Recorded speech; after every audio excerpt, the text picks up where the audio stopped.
Halo leaders, pernahkah atasan Anda memberikan perintah untuk menyelesaikan suatu pekerjaan?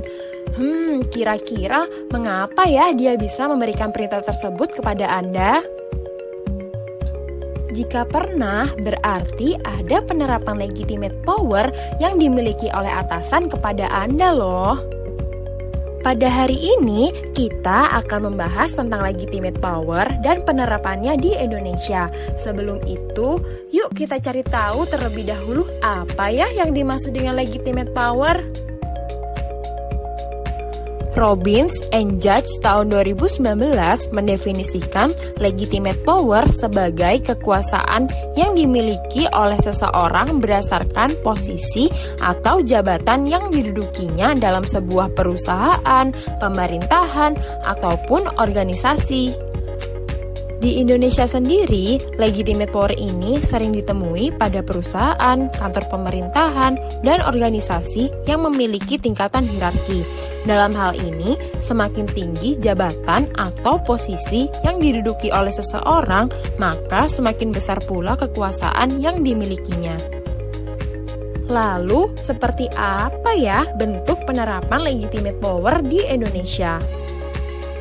Salah satu penerapan legitimate power di Indonesia yaitu pemberlakuan sistem belajar secara daring saat pandemi COVID-19 oleh Pak Nadiem Makarim. Pak Nadiem Makarim selaku Menteri Pendidikan di Indonesia mewajibkan seluruh tingkatan sekolah untuk melakukan sistem pembelajaran secara daring.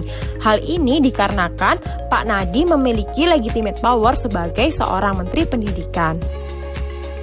Lalu, bagaimana ya caranya menggunakan legitimate power secara efektif? Yang pertama, berikan arahan yang jelas dan sistematis. Dengan memberikan arahan yang jelas terkait hal yang boleh dan tidak boleh dilakukan, akan lebih mudah bagi anggota atau karyawan Anda untuk menjalankan dan mematuhi perintah Anda. Yang kedua, tidak bersikap otoriter. Dalam hal ini, meskipun Anda memiliki kekuasaan yang sah terhadap anggota Anda, sebaiknya Anda tidak memperlakukan karyawan ataupun anggota Anda dengan semena-mena agar karyawan Anda merasa nyaman dan dapat bekerja dengan lebih baik. Yang terakhir yaitu tidak ragu untuk membantu.